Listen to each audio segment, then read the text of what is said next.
자, 이번 시간은 이제 처음 기술사를 공부하신 분도 계시고요. 그 다음에 또 이제 뭐 시공기술사나 기술사를 따시고 오랫동안 공부를 안 하시다가 또 하신 분도 계십니다. 그리고 바로 이제 따고 바로 이제 안전을 공부하시고 몇 번을 이제 시험 보신 분들도 있습니다. 그래서 시험을 이제 많이 보신 분들은 좀 초심을 돌아가셔가지고 한번 보시고, 또 처음 하시는 분들은 답안을 어떻게 채우는지를 이제 연습을 어떻게 할 건지에 대한 고민을 이제 하시기 바랍니다. 그리고 이제 올해 이제 공부하시고, 올해라고 표현하시면 이제 몇 번 이제 시험 보시고, 특히 이제 작년에 공부하신 분들은 어떻게 보면 되게 좀 힘든 공부를 하셨습니다.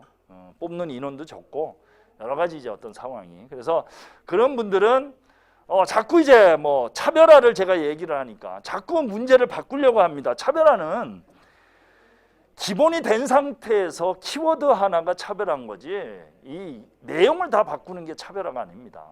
그 차별화는 불합격의 지름길입니다.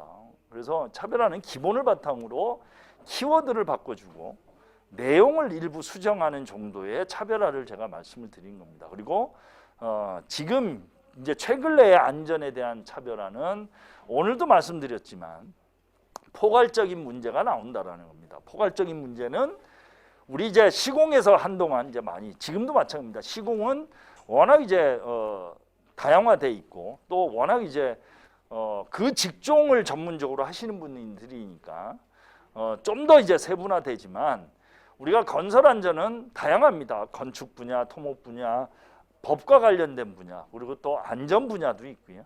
또 심리학에 대한 부분도 있습니다. 이렇게 다양화되어 있기 때문에 깊게 들어간다는 것은 한계가 있습니다. 그래서 폭넓게 이제 공부를 해야 되는 부분이기 때문에 너무 이렇게 하나에 몰입해서 공부하시기는 어렵다라는 겁니다. 그래서 그렇게 하셔도 안 됩니다. 오히려 악으로 갑니다. 그래서 이제 좀 전에도 뭐 얘기했듯이 제가 이제 실전반 문제를 낼 때 반복되는 문제가 계속 나옵니다.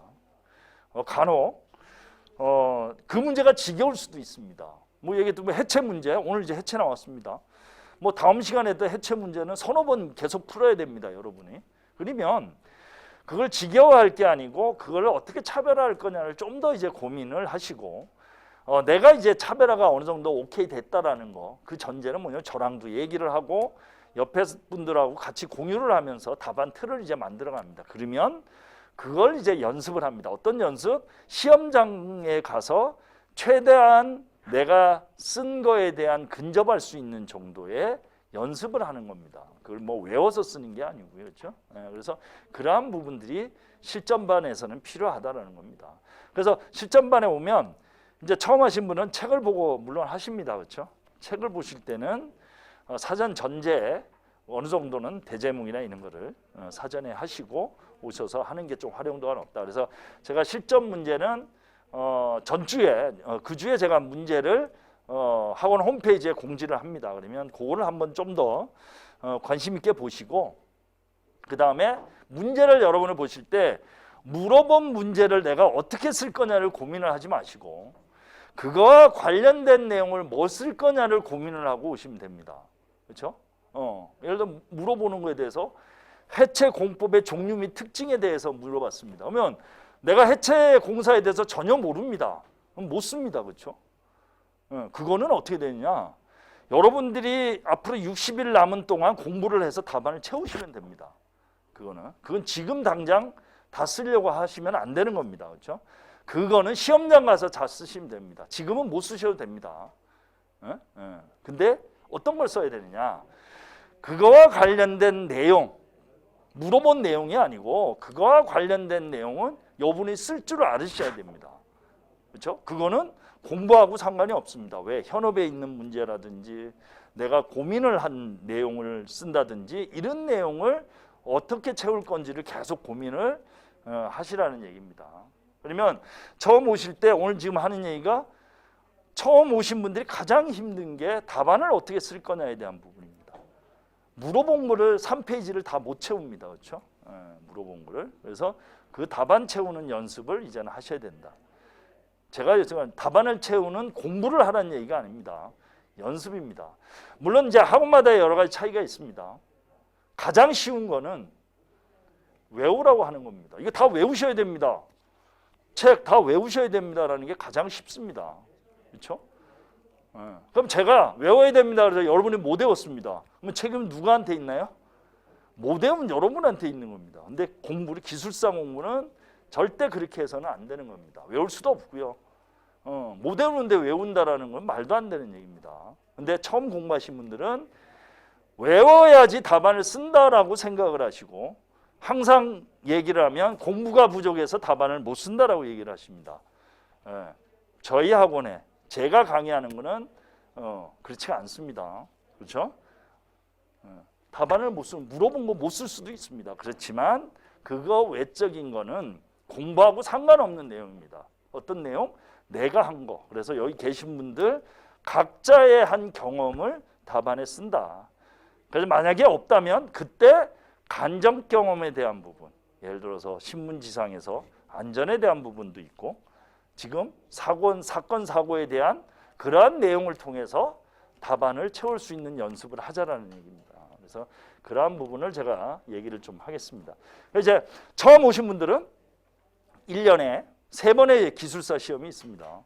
처음 보신 분들은 이것도 이제 모르시는 분들 실제 있으십니다. 근데 여기는 이제 경험이 있으신 분들이니까. 그래서 126회는 이제 이미 시험을 봤습니다. 그래서 127회 이제 128회 시험이 이제 남아 있습니다. 그래서 보시면 되고요. 이러한 내용이 있습니다.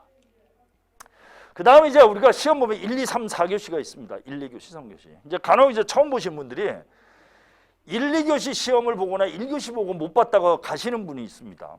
절대 그러시면 안 됩니다.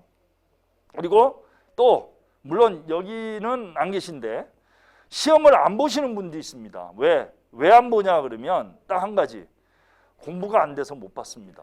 절대 아닙니다. 제가 공부 얘기는 제가 공부를 하지 말라고 합니다. 왜? 저라도 하지 말라고 해야지 여러분들이 그나마 스트레스를 더 받습니다. 제가 공부해야 되고 외워야 되고 이런 얘기하시면 더 스트레스 받습니다. 저는 뭐냐? 연습을 하라는 얘기입니다. 공부하는 거는 기술사 시험에서 가장 쉬운 방법입니다. 공부는. 왜? 쉽습니다. 여러분들이 지금 앉아있는 자체도 공부입니다. 그렇죠? 근데 여러분들이 학원에 등록을 했습니다. 돈. 작은 금액이 아닙니다. 돈을 등록하고 뿌듯하게 4시간, 5시간 앉아서 집에 가십니다. 그게 뭐냐? 공부입니다. 그렇죠? 어찌됐든 공부. 사무실에 가시고 퇴근 후에 공부하십니다. 책을 보고 읽고 뭐 쓰기도 하고 합니다. 그 공부입니다. 그렇죠? 쉽습니다. 왜 쉽다고 얘기하냐면 공부는 그냥 강의를 들으시는 거고 연습은 실제 육체적인 노동이 필요한 겁니다. 답안을 쓰고 베끼고 풀고 막 이런 거. 물론 그 과정이 공부이긴 하지만 근데 그러한 부분이 분명히 저는 좀 분리를 하고 싶다라는 겁니다. 그래서 공부는 여러분들이 공부 얘기하는데 그거보다는 우선 연습이 우선돼야지 공부가 쉽게 되는 부분입니다. 그래서 자꾸 연습이라는 거는 오늘 이제 처음 오시거나 하시는 부분은 오늘 이제 제가 말씀드린 거 있습니다. 뭐 위험성 평가 절차라든지 이러한 부분을 그다음에 모식도 뭐 터널에 대한 모식도 뭐 동바리에 대한 모식도 이런 자료들이 많이 있습니다. 그런 것들을 연습을 한다. 이제 매일 아침에 한 번, 뭐 저녁에 한 번 이렇게 해서 그래서 그거를 실전 테스트할 때 실제 한번 그려보는 겁니다. 다른 거 못 쓰면 내가 한 주 동안 그린 모식도를 실제 얼마나 걸리는지 한번 그려보는 겁니다. 그래서 그런 식으로 해야 된다. 왜? 아직까지 시험장에 볼 때까지는 60일이라는 시간이 있습니다. 내용은 지금부터 조금씩 준비해서 시험장 가서 다 쓰시면 되는 겁니다. 지금 다 쓰실 필요 없습니다. 그렇죠? 실전반에서 다 쓰실 필요 없습니다. 그런 것들을 차근차근 가져가시면 됩니다. 그래서 1, 2교시, 3, 4교시가 있습니다. 근데 간혹 이제 우리 기술사 시험이 매 교시를 만점을 받을 수가 없습니다. 이건 만점을 받는 게 아닙니다. 우리는 60점만 맞으면 합격입니다. 그렇죠? 그리고 1, 2, 3교시 중에 가장 중요한 거는 실수를 안 해야 된다는 겁니다. 실수는 어디에서 나오냐면 모르는 거는 실수를 안 합니다. 왜? 모르는 거는 모르기 때문에 실수를 할 수가 없습니다. 근데 내가 자신 있고 아는 문제에서 실수가 합니다. 엉뚱한 문제, 어떤 문제를 잘못 읽어서. 왜? 내가 아는 문제이기 때문에. 그래서 그러한 부분이 있다. 그래서 특히 처음 하시는 분들은 앞으로 60일 남았습니다. 공부는 계속 하는 겁니다. 그렇죠? 그래서 60일 동안 답안 쓰는 연습을 통해서 이제 시험장에 가는 거고, 공부를 통해서 시험 답안을 쓰는 거는 절대 아닙니다. 그렇죠? 그래서 우선 1, 2, 3, 4교시 중에 어떤 교시가 나랑 맞는 문제가 나올지 모릅니다. 내가 경험한 거, 내가 공부한 것만 나오면 합격되는 거 아닙니까? 그렇죠? 그건 모릅니다. 왜? 여기 있는 분들이 나나 출제자가 아니기 때문에. 근데 문제는 어느 정도 예상은 된다. 그러니까 확률적으로 좀 이제 저랑 하면서 좁혀나가면 되는 겁니다. 그래서 이렇게 4교시까지 무조건 이제 시험을 보셔야 된다는 거. 그 다음에 이제 제가 하나 이제 말씀드린 문제, 답안지 이제 번호에 대한 규정이 바뀌었다. 그래서 요거를 여러분 이제 실전 테스트하면서 실제 연습을 좀 해보셔야 됩니다. 그래서 대제목, 중제목, 그 다음에 내용에 대한 서술을 이제 숫자로 이렇게 표현하게 돼 있다라는 거 보시면 되겠습니다.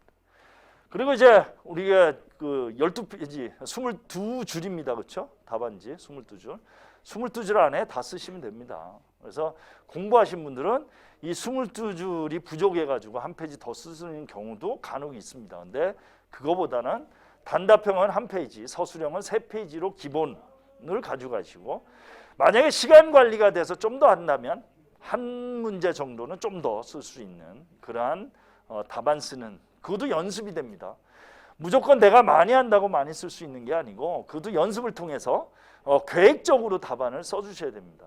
2페이지를 쓸 건지 한 페이지 반을 쓸 건지. 그래서 내가 한 페이지 반을 쓰겠다고 생각을 한다면 다음 문제 선정할 때도 한 페이지 반을 쓸 수 있는 문제로 선정해서 나름 계획을 가지고 답안을 써야 된다. 그래서 이 답안 쓰는 거는 또 얘기하지만 연습을 통해서 된다. 그래서 생각하고 시험장 가서 생각하고 답안을 쓰면 안 됩니다. 그렇죠? 그럴 시간도 없습니다. 거의 무의식적으로 답안을 쓰는 겁니다. 그렇죠? 그래야지 시간 관리가 될 수 있다라는 겁니다. 자, 이제 뭐 1교시는 이제 이렇게 13문제 중에 10문제 선택하고 하는 부분, 이건 이제 뭐 거의 안다고 보시고요. 그래서 한 문제당 10분씩 할애가 되는 거고, 보통 한 9분 정도 해서 답안을 쓰시고 그 다음에 정리하는 그런 형태다. 그래서 가장 중요한 거는 시간 관리입니다. 아무리 잘 쓰고 한 문제를 잘 쓴다 하더라도 합격이 되는 게 아닙니다. 10문제를 다 써야 됩니다. 10문제 중에 9문제를 잘 쓰고 한 문제 못 쓰면 그건 떨어지는 겁니다. 기술사 시험에서 그 한 문제에 대한 만회하기는 쉽지가 않습니다. 요즘에 이제 뭐 고득점을 받아서 뭐 한 문제 안 쓰고도 합격하시는 분이 간혹 있긴 하지만 그는 확률적으로 워낙 떨어지기 때문에 하나를 잘 쓰는 것보다 10문제를 잘 쓰는 게, 다 쓰는 게 더 중요하다라는 겁니다. 그래서 이제 단답형 문제입니다. 단답형은 22줄에 이제 씁니다. 그래서 단답형 1페이지에 문제, 그 다음에 답, 그 다음에 정의 있으면 3줄 이제 나갑니다. 그렇죠? 그래서 대제목을 쓰고, 그러면 실질적으로 여러분이 쓰는 거는 15줄에서 뭐 한 18줄 정도 쓴다고 보시면 되겠습니다. 그 중에 물어보는 문제를 이제 다 쓴다. 근데 이 중에 여러분들이 물어본 내용으로는 2분의 1, 절반 정도의 내용만 쓰시고 나머지 절반은 물어본 거 외적인 사항 중에 중요한 사항을 답안에 써주셔야 된다라는 겁니다. 물어본 거를 전체를 다 쓴다 그래서 좋은 점수가 나오는 게 아닙니다. 그렇죠? 그렇기 때문에 물어본 거를 절반, 그 다음에 나머지는 물어본 거와 관련된 중요한 사항을 써준다라는 겁니다. 그래서 한 페이지에 대제목을 5개 정도 본다고 하면 1페이지는 정의입니다. 그렇죠? 정의 때는 개요. 그 다음에 2번과 3번이 물어본 거 위주의 답안을 써주고, 아니면 3번과 4번을 물어본 거 답안을 써주고, 마지막은 물어본 것 중에 중요한 사항을 서술을 한다라는 겁니다. 그래서 이러한 형태의 답안 틀을 우선 연습을 이제 하시면 됩니다. 그러면 여기 이제 사례를 보면 화재 위험 작업시 준수 사항이면 물어본 거에 대한 준수 사항을 지금 파란 화면에 이 정도를 써주고, 이거와 관련된 내용, 중요한 사항, 뭐 화재 감시자라든지 이러한 화재 발생 메커니즘이라든지 어떤 기술적인 원리라든지 이러한 내용을 이제 써주는 형태로 간다. 그래서 안전에서는 가급적이면 5개 정도의 대제목을 써준다. 그리고 좀 준다면 4개 정도의 대제목. 그래서 3개를 쓰는 거는 좀 무리가 있습니다. 안전에 있어서는. 그래서 최소한 4개에서 5개의 답안을 이제 좀 써주는 겁니다. 예를 들어서 이러한 답안들이 좀 이제 고득점 받은 답안들을 제가 이제 했습니다. 보시면 거의 이제 뭐 3개에 물어본 거 하나 정도는 어떤 중요한, 여기는 2개를 쓰고 나머지를 중요한 요소, 그 다음에 여백이라든지 그런 걸 통해서 중요한 사항을 이제 답안을 써주는 사례라고 보시면 되겠습니다. 여기도 보시면 기본적인 4개, 5개에 대한 내용, 그 다음에 있습니다. 그러니까 이 2개 답안을 한번 비교를 한번 해보시면, 제가 연돌 효과가 문제가 이제 한동안 안 나왔습니다. 안 나왔습니다.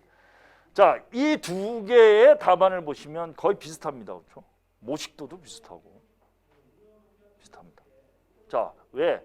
제가 이제 말씀드린 중요한 문제에 대해서는 이는 모식도나 쓰는 거는 비슷할 수밖에 없습니다. 왜? 중요한 사항이니까. 근데 이거에 대한 점수 비중도 물론 되지만 이 외적인 내용을 뭘 쓰느냐에 대한 중요성이 더 크다라는 겁니다. 그러면 연돌 효과에 되면 건축에 대한 어떤 화재와 관련된 내용입니다. 여기 보시면 초고층에 대한 문제로 이제 하나 언급을 해주셨고, 여기에는 연돌 효과에 대한 문제나 이러한 부분으로 답안을 써줬습니다. 물론 키워드로 초고층이 있습니다. 여기에는 키워드 대제목을 했고, 이건 매진말이라는 걸 했고, 여기는 안전관리 대책이고 문제점 및 뭐 이러한 형태로 답안이 차이가 납니다.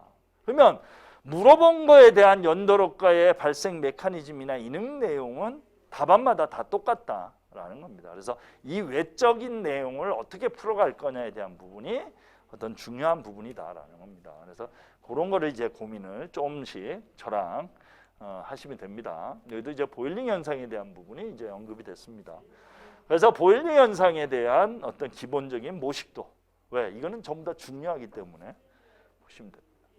그리고 나머지에 대한 부분이 뭘로 할 거냐에 대한 부분을 여러분들이 이제 고민을 하시면 됩니다. 그래서 이러한 유선망에 대한 부분도 이제 언급을 하신 부분도 있고, 이런 거는 이제 개인마다의 어떤 차별화라고 보시면 되겠습니다. 여기 이제 역시 답안도 마찬가지입니다. 그래서 파란 거를 보시면 물어본 거에 대한 내용을 이렇게 했습니다. 이 부분 보시면 2, 3 해서 끝입니다. 그렇죠? 그러면 물어본 게 몇 개가 되느냐? 종류하고 안전 조치에 대한 부분. 여기는 보시면 종류, 법적 근거, 해체 유의사항, 작업 시 준수사항 해서 똑같은 문제의 답안이지만 물어본 거에 대한 답안은 틀리다. 근데 물어본 거에 대한 거를 반 페이지 쓴다 해서 좋은 점수냐? 절대 그렇지가 않습니다. 물어본 거 외적인 다르한 중요한 사항도 같이 언급을 해줘야 된다라는 겁니다. 그렇죠? 그래서 작업 발판 일제형법 부짐의 어떤 종류부터 시작해서 여기는 종류하고 안전 조치만 썼습니다. 여기는 종류, 뭐 법적 근거, 유의사항, 준수사항에서 몇 개의 키워드를 더 가지고 갔다라는 거. 그래서 이러한 부분들이 나름 답안에 있어서는 중요하다라는 겁니다. 그렇죠? 그래서 이제 각 문제마다의 여기는 이제 1.5페이지를 쓰셨습니다. 1.5페이지. 여기는 한 페이지에 다 쓰셨고, 이제 그거에 대한 차이가 어떤 건지 여러분들이 한번 보시기 바랍니다. 그래서 기본적인 대제목은 4개에서 5개를 기본적으로 써준다. 그래서 물어본 거는 물어본 거에 관련된 거는 2개 정도 대제목, 나머지 2개 내지는 하나는 차별화된 내용을 여러분들이 답안에 쓰는 연습을 좀 해주셔야 됩니다. 여기도 마찬가지입니다. 보면 이제 고득점을 받으신 분 답안입니다. 쉽게 합격자 답안입니다. 둘 다 고득점을 받으셨습니다. 21점은 고득점이죠, 그렇죠? 보시면 물어본 거에 대한 대제목이 기본적으로 하나, 둘, 셋, 4개입니다. 그런데 여러분이 보시면 옆에 관련법, 모식도 이런 것들로 따지면 5개가 아니라 7개, 8개의 키워드 대제목이 들어가 있습니다. 그러한 부분들. 그래서 여백에 대한 활용이라든지 답안 쓰는 어떤 구성에 있어서 또 되게 중요하다. 그래서 내가 물어보는 내용을 안다 그래서 내용만 다 쓰는 게 중요한 게 아니고 답안을 어떻게 꾸미느냐도 합격에 되게 중요한 요소입니다. 그래서 내가 공부만 해가지고 이렇게 쓸 수 있다. 천만의 말씀입니다. 절대 못 씁니다.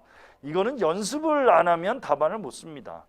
답안 쓰는 연습을 하셔야 됩니다. 대제목을 어떻게 구성을 하고 내가 여백에 어떻게 활용을 하고 박스를 어떻게 치고 비교표를 어떻게 만들고 그림을 어떻게 만드는지는 연습을 통해서만 되는 겁니다. 공부를 해서는 힘듭니다. 그렇죠? 공부는 내용을 채우기 위한 방법입니다. 그리고 답안은 우선 연습을 통해서 이렇게 한다. 그래서 여러분들이 이제 답안 구성하는 연습은 나만의 답안틀이 몇 개를 이렇게 만들어 가셔야 됩니다. 나중에 한번 보여드리겠습니다. 합격 답안이라든지 이분들은 문제가 나오면 문제마다 답안틀이 똑같습니다. 똑같습니다. 실제 어떤 문제가 나오든 똑같습니다. 왜? 그만의 답안틀을 가지고 갑니다. 그건 연습입니다. 똑같습니다. 그래서 그러한 부분. 그래서 심지어는 모식도 위치까지 똑같습니다. A의 문제 나오든 B 문제 나오든 C 문제 나오든 단 그러한 답안틀을 나만의 답안틀을 몇 개를 이렇게 가져갑니다. 그렇죠? 어떤 문제 나오면 A 답안틀을 대입을 해서 쓰고 어떤 거는 B 답안틀을 가져와서 답안을 쓰고 이제 그런 형태의 있습니다. 여러분들이 이제 뭐 PT 이제 회사에서 많은 이제 뭐 보고 자료나 이런 걸 보시면 관공서에 계시는 분들 특히 보고서 양식, 보고서 내용이 똑같습니다. 그렇죠? 보고서 구성하는 우리 이제 논문을 쓰거나 할 때의 어떤 양식처럼 여러분들이 각 회사마다의 보고 양식이 똑같습니다. A, B, C 현장이 보고서의 양식이 틀린가요? 안 틀립니다. 똑같습니다. 그렇죠? 단 내용만 그 현장에 맞게 그 프로젝트에 맞게끔 바꿔주는 겁니다. 답안도 똑같습니다. 그렇죠? 예를 들어서 시공사의 현장 소장 회의 자료하고 예를 들어서 발주처하고의 회의 자료하고 A라는 양식, B라는 양식이 틀립니다. 회사 양식이 있고 또 각 기관에 대한 양식이 있고 또 공기업에 계시거나 관에 계시는 분들도 마찬가지입니다. 그렇죠? 보고 양식이 있습니다. 우리 내부적인 어떤 양식, 상부에 보고하는 양식이 분명히 틀렸습니다. 심지어는 글자체 크기까지 똑같습니다. 그렇죠? 여백까지 규정이 되어 있습니다. 답안도 마찬가지입니다. 안전 답안이나 기술사 답안도 그렇게 만들어져야 된다. 어떤 거? 나만의 답안을 만들어 갑니다. 그래서 A라는 문제가 나오면 나는 대제목이 무조건 5개. 그리고 여백에는 그림. 그래서 그림 위치도 앞쪽으로 갈 거냐 뒤쪽으로 갈 거냐. 플로우 차트도 세로로 쓸 거냐 가로로 쓸 거냐. 이거는 여러분들이 몇 개의 틀을 여러분들이 만들어서 연습을 해 주셔야 됩니다. 안전도 이제 마찬가지입니다. 그래서 그런 형태의 연습을 좀 해주시라. 그래서 물어본 거를 많이 쓰는 게 아니고 물어본 거에 대한 비중과 그 외적인 비중을 다양하게 한다. 안전은 그래서 하시면 됩니다. 그래서 안전의 이제 어떤 특징은 법조항 같은 경우는 나열형으로 쓸 수밖에 없습니다. 그렇죠? 그래서 법조항이 10개가 있다 해서 10개를 다 쓰는 게 아니고 그 중에 중요한 거 여러분들이 아는 거에 대한 조항을 써주고 10개를 쓰라면 10개를 써야 되지만 그렇지가 않으면 그거에 대한 비중을 여러분들이 나름 연습을 좀 하셔야 됩니다. 그래서 이러한 형태 답안을 보시면 되겠습니다. 자, 요 답안을 보시면 같은 분이 이제 답안입니다. 20점, 23점입니다. 그죠? 합격자 답안입니다. 자, 보시면 한번 보시죠. 자, 우측에 모식도가 있고 관련 범위 옆에 들어가 있고 이렇게 들어가 있습니다. 여기 보시면 여기도 필요성에서 관련 법이 들어가 있고 모식도가 들어가 있고 이런 형태의 답안. 그래서 나는 어떤 법적인 문제를 쓸 것 같으면 이러한 형태. 차라리 정의를 짧게 쓰고 정의를 1페이지에 2개를 쓴다든지 이거는 나만의 답안 틀입니다. 그렇죠? 2개 썼죠? 그 다음에 여기 2개 썼죠? 그렇죠? 뭐 여기도 이제 뭐 2개씩 쓰고 이거는 이제 나만의 답안 틀을 만들어가는 겁니다. 그렇죠? 그런 형태. 그러니까 이제 이런 내용은 이제 좀 더 여기 이제 단답형에서 워낙 이제 고득점을 받으신 분입니다. 그래서 21점, 20점, 23점, 22점, 24점, 21점. 엄청나게 고득점 받으신 분입니다. 그렇죠? 뽑을 인원도 되게 적은 분입니다. 자, 이분을 보시면 답안틀이나 구성이 나름 자기만의 답안틀이 이렇게 구성이 돼 있다. 어떤 거는 이렇게 쓰고 어떤 거는 동그라미 쓰고 그래가지고 그림은 우측에 쓰고 나름 자기만의 답안틀이 이렇게 구성이 돼 있습니다. 그래서 이분의 답안이 보시면 상당히 고득점이고 내용을 보시면 나름 알차게 많이 들어갔다. 하나에 대한 집중이 아니라 되게 다양하게 이렇게 썼다라는 겁니다. 그죠? 자, 이분도 이제 합격 답안입니다. 이분도. 이거 보시면 별로 없는 것 같습니다. 그렇죠? 글씨수가. 이것도 90점입니다. 20점. 이분도 보면 나만의 답안들이 분명히 있습니다. 간혹 이분의 답안을 보면 진짜 합격자 맞냐고 저한테 물어보시는 분이 있습니다. 합격 답안입니다. 자, 이분도 이제 나름 그 내용을 보면 공부를 엄청나게 많이 하신 분입니다. 그렇죠? 그래서 이렇게 돼 있다. 그래서 이제 단답형인 경우에는 이러한 형태, 기본적으로 대제목 한 5개 정도의 대제목을 구성을 하고 여백을 통해서 그림이나 모식도를 짧게 해준다. 절대 아는 문제라 그래서 물어본 거를 과다하게 쓰지는 않는다. 절대. 그래서 나름 그러한 연습들을 좀 해주시면 됩니다. 그래서 단답형은 나만의 답안틀을 한 2개 내지는 3개 정도 이렇게 만들어 가시면 되겠습니다. 그래서 어떤 문제가 나올 거냐, 예를 들어 법과 관련된 문제가 나왔을 때 나는 어떻게 쓰고, 법의 목적 및 필요성이라는 거는 어느 답안에나 다 쓸 수 있습니다. 그렇죠? 그런 부분을 쓰든지 항상 뭐 2개를 쓴다든지, 그거는 나만의 이제 답안틀을 좀 만들어 보시기 바랍니다. 그다음 이제 서술형은 이제 3페이지에 대해서 씁니다. 하나에 25분에 해당되는 문제, 그래서 100분에 대한 답안을 이제 쓰게끔 돼 있습니다. 자, 역시 이제 3페이지에 대한 구성이 이제 필요합니다. 그러면 서술형은 기본적으로 이제 개요를 쓰고, 그 다음에 각 페이지에 한 3개 정도의 대제목을 이제 보통 들어갑니다. 3개 내지는 4개. 그러면 대제목 자체가 8개에서 논의면 많게는 10개까지 쓸 수가 있는 그러한 내용입니다. 그래서 물론 이제 뭐 차츰 이제 저랑 얘기하면서 하지만 2페이지는 여러분들이 물어본 거 위주로 답안을 분명히 써주신다라는 겁니다. 그래서 처음 공부하신 분들은 물어본 거는 무조건 2페이지, 그 다음에 1페이지, 3페이지는 물어본 거 외적인 내용이라고 그러면 좀 더 강조가 되고 중요한 내용에 대한 거를 답안에 써주시는 것이 필요하다라는 겁니다. 그래서 여러분이 이제 물어보는 거에 대한 공부가 안 돼 있다 그러면 여러분은 못 쓰시는 거는 어떤 페이지만 못 쓴다? 2페이지는 못 씁니다. 그렇죠? 공부가 안 됐다고 얘기하시니까.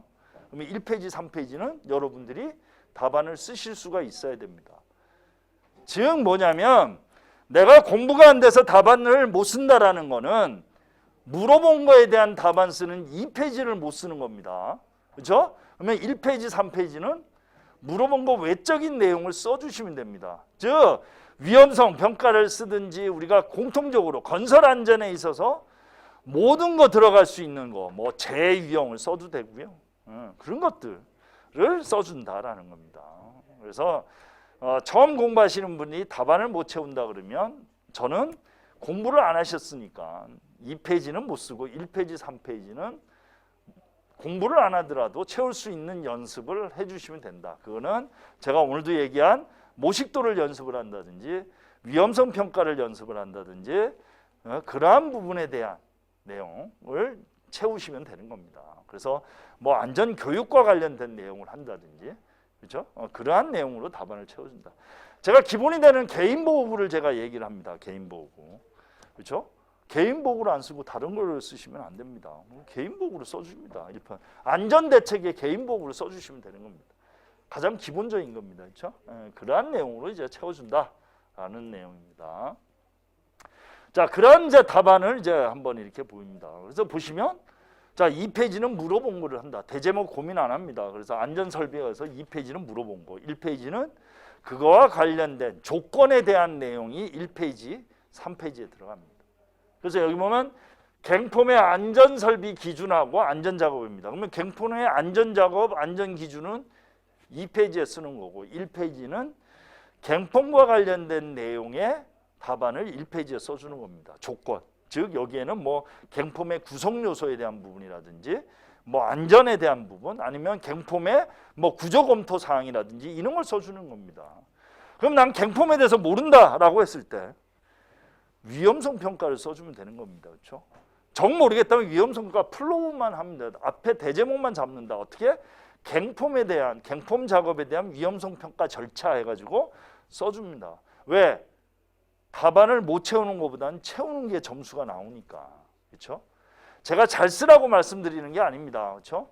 모르는 거는 답안을 우선 채워야 됩니다. 채우는 연습부터 가야 된다. 그 다음에 그게 어느 정도 되면 그 다음에 내용을 바꿔서 높은 점수를 받게끔 이제 바꿔 나가야 되는 겁니다. 한 번에 모든 거를 다 하려고 하면 못 하는 겁니다. 그렇죠? 어떻게 한 번에 고득점을 받습니까? 못 받습니다. 쉽지가 않습니다. 그러니까 차츰차츰 연습을 통해서 우선은 답안을 빨리 쓰고 채우는 연습. 그 다음 그게 어느 정도 이루어지면 내가 공부한 내용을 답안에 반영하는 연습을 하자라는 얘기입니다. 그래서 그런 법사항이라든지 이러한 내용들을 써준다. 그래서 위험성 평가와 위험성 평가표를 그리면 한 페이지도 넘습니다. 그죠? 그래서 그러한 내용들을 좀 더 답안을 채우는 연습을 하자라는 겁니다. 자, 이분도 마찬가지입니다. 이분도 이제 합격자 답안입니다. 자, 2페이지는 물어본 거로 썼습니다. 그러면 1페이지는 우리가 가장 중요하게 얘기하는 사전조사 및 작업계획서에 대한 내용을 썼고 기본적으로 흑막이에 대한 픽 메서드에 대한 내용을 했습니다. 이거는 물어보지 않은 겁니다. 그런데 흑막이의 중요한 내용을 이제 써준 겁니다. 사전조사, 그다음에 물어본 걸 쓰고 그 다음에 물어보는 외적인 내용을 써줬습니다. 법과 관련된 내용이라든지 안정성 검토에 대한 내용, 이러한 내용이 이제 답안에 들어간다라는 겁니다. 여기도 마찬가지입니다. 물어본 거를 2페이지 썼습니다. 그럼 1페이지는 그거와 관련된 내용. 자, 재해 손실에 대해서는 이번에 이제 또 문제가 나왔습니다. 그러면 재해 손실에 대한 부분이 나왔습니다. 그래서 하인리와 버드 시몬스에 대한 재해 손실에 대한 부분이 답안에 물어본 게 나왔고, 앞에는 재해 손실비에 대한 뭐 고려 사항이라든지 플로우 차트에 대한 부분이 언급이 됐고, 3페이지는 그거와 관련된 현장에서의 어떻게 적용을 할 거냐. 그래서 재해 손실비가 관련된 뭐 고령 근로자든지 이러한 내용들이 답안에 채워져 있습니다. 그래서 이렇게 쓴다. 그죠? 그래서 물어본 거는 2페이지, 그렇지 않은 거는 1페이지, 3페이지. 그래서 여러분이 이제 좀 더 공부를 하고 자신이 있으면 이 물어본 내용을 좀 더 이제 넓혀가는 겁니다. 그렇죠? 내가 공부를 했기 때문에 쓸 게 좀 더 많습니다. 그러면 2페이지 대신 1페이지에 좀 더 3페이지에서 이젠 좀 늘려가는 그런 방법입니다. 그래서 공부가 이제 안 되신 분들은 2페이지는 물어본 거, 1페이지, 3페이지. 그래서 내가 자신 있는 거는 물어본 거를 좀 더 한 아이템 정도는 더 써준다라는 겁니다. 그래서 그렇게 이제 넓혀가는 겁니다. 그래서 모든 네 문제를 100점을 맞으려고 노력을 하시면 안 됩니다. 그렇죠? 합격점은 60점입니다. 그 다음에 몇 문제는 절반 이상은 좀 더 높은 점수. 그래서 물어본 걸 좀 더 강조를 하고 좀 더 높은 점수를 해서 합격이 되는 겁니다. 모든 걸 100점 맞아서 합격되는 게 아니고, 그래서 한 교시면 절반은 높은 점수를 받고 하나는 기본 점수 받고 하나는 좀 더 점수를 적게 받는 그러한 형태로 답안을 가야 된다. 모든 걸 다 잘 쓰려고 하면 안 된다라는 얘기입니다. 여기도 이제 마찬가지입니다. 물어본 거에 대한 부분 나름 이렇게 비유를 해서 이제 답안을 써 나간다. 그래서 여기 보시면 물어본 거에 대한 공부가 좀 더 일단 물어본 걸 2페이지가 아니라 1페이지부터 이제 써주는 겁니다. 그래서 물어본 거를 1.5페이지 정도 써주고 나머지는 이제 내가 공부가 됐으면 이제 넓혀가는 거예요. 한꺼번에 모든 거를 다 채우려고 하는. 그래서 그러한 문제, 그것도 하나의 어떤 전략적인 부분이 필요합니다. 그래서 A 문제는 내가 1.5페이지 쓸 거고 또 B 문제는 1페이지만 쓸 거고 그러한 부분들이 나름 여러분들이 시험장 가서 나름 그것도 하나의 작전입니다. 그렇죠? 여러분의 어떤 계획을 세우고 할 때는 여러분들이 그거에 대한 내용을 알아야지 이제 계획을 세웁니다. 즉 나의 어떤 정도, 내가 어느 정도 쓸 수 있는지를 여러분들이 알아야지 그 계획을 세웁니다. 그래서 내가 공부한 양이 이 정도고 내가 쓸 수 있는 게 이 정도면 그거에 맞게 답안을 구성을 하면 되는 겁니다. 그렇죠? 그래서 이제 앞에 는 내용을 보시면 2페이지는 물어본 거 위주로 답안을 무조건 쓰는 거고 1페이지하고 3페이지는 조건에 대한 내용 또는 공통 아이템을 답안을 세워줍니다.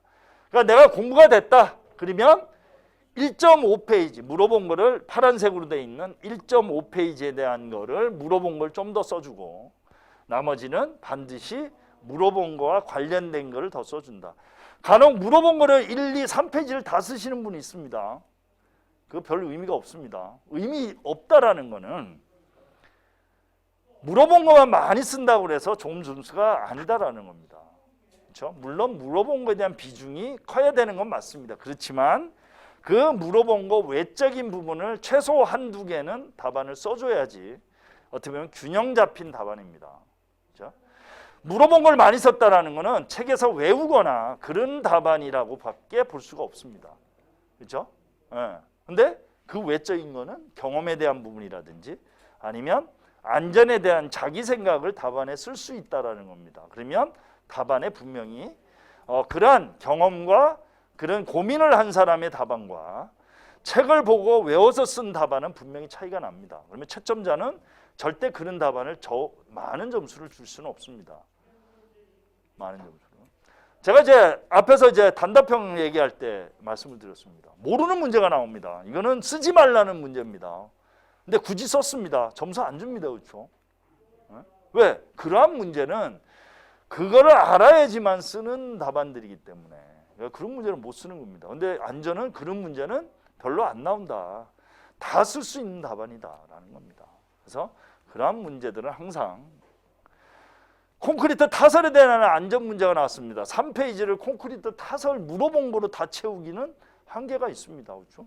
얼마나 많은 양입니까? 그렇죠? 그래서 그러한 부분들로 답안을 채워줘야 된다. 그래서 물어본 거는 기본적인 1페이지, 내가 공부가 좀 되고 자신 있는 거는 1.5페이지 내지는 2페이지, 그리고 기본적인 물어본 거 외적인 거를 최소한 하나 내지는 2개는 써줘야 된다. 그래서 기본적인 결론에 대한 부분도 반영이 돼야 됩니다. 그래서 안전은 여러 가지 이제 뭐 법이나 이런 게 나오면 개인 생각을 좀 넣어주는 것도 되게 중요한 부분 중에 하나입니다. 그래서 뭐 중대재해처벌법의 문제점에 대한 부분, 개선 방향에 대한 부분 이런 것들도 답안에 이제 써주셔야 된다는 거죠. 그래서 이러한 부분에 대한 공통 아이템들이 있습니다. 뭐 플로우 차트도 있고요. 이러한 내용의 이제 공통 아이템들을 여러분들이 하나씩 좀 만들어라는 얘기입니다. 그래서 이제 어떤 나름 서브노트를 만든다고 했을 때는 기본적인 우리 실전반의 문제풀이가 서브노트가 되는 거고요. 그 다음에 나만의 어떤 공통 아이템이나 차별 아이템을 만들어서 하나의 블록으로 이제 가져가는 겁니다. 블록을. 그래서 제가 연습을 하라고 그랬습니다. 그러면 시험장에 들어가면 이거를 그냥 시험지에 박아놓는다고 생각을 하시면 됩니다. 그래서 그런 형식의 연습을 좀 해보자라는 겁니다. 이러한 여러 가지 이제 공통 아이템들이 있습니다. 그래서 샘플로 보여드립니다. 그래서 이러한 것들을 나름 연습을 해서 만약에 난 못 만들겠다 그러면 옆에 사람으로 베끼시면 됩니다. 책에도 있고요. 다 있습니다. 간혹 남들이 하니까 나는 못하겠다라고 하시는 분 아닙니다. 기본은 남들 베끼는 게 최고입니다. 내가 고민하는 것보다 남들이 잘 만들어 놓은 거를 내 거화하는 게 오히려 시간 단축에서는 최고입니다. 그렇죠? 그리고 이제 많이 여러 가지 있습니다. 옆에 사람하고 다 쓴다 그래서 나는 이거 안 쓰고 다른 거 써야지? 아닙니다. 실제 다 못 씁니다. 그렇죠? 이건 쓰셔도 됩니다. 그렇죠? 내가 이런 얘기하면 옆에 사람 다 쓸 거야. 아닙니다. 내가 쓰면 됩니다. 자, 위험성 평가 보면 세로로 썼습니다. 그렇죠? 여기는 가로로 썼습니다. 뭐 세로로 쓰면 이거보다 더 밑게 쓸 수 있습니다. 옆에 말고 밑에 쓸 수가 있으니까. 그래서 연습을 가로, 세로로 연습을 해주시는 것도 필요합니다. 이렇게. 그래서 이러한 형태는 내 걸로 이렇게 소화를 해서 연습을 한다라는 거. 역시 여기 보시면 조치 사례 해가지고 있습니다. 위험성 평가표. 자, 이분의 답안은 항상 위험성 평가표 플러스 항상 모식도를 그립니다. 이분은 이 문제가 나오면 항상 이렇게 그립니다. 제가 한번 볼까요? 여기에는 또 없네요. 이분 답안이 앞으로 이제 계속 보게 될 겁니다. 자, 이분의 위험성 평가표는 항상 위험성 평가표를 그리고 그 밑에 모식도를 그리는 게 이분의 답안 틀입니다. 앞으로 계속 보게 될 겁니다. 그렇죠? 자주 보게 되는데 이분은 항상 그렇다. 모식도, 위험성 평가. 자, 여기도 마찬가지입니다. 똑같은 문에다가 어떤 거는 3분의 2페이지, 어떤 거는 반 페이지입니다. 그렇죠? 이거는 시간 관리에 대한 내용입니다. 네? 그렇죠? 어떤 거는 길게 쓰고. 그래서 이거를 하나에 한 페이지 다 쓸 수도 있습니다. 그렇죠? 틀린 답안인가요? 아닙니다. 절대. 그래서 이렇게 쓴다라는 겁니다.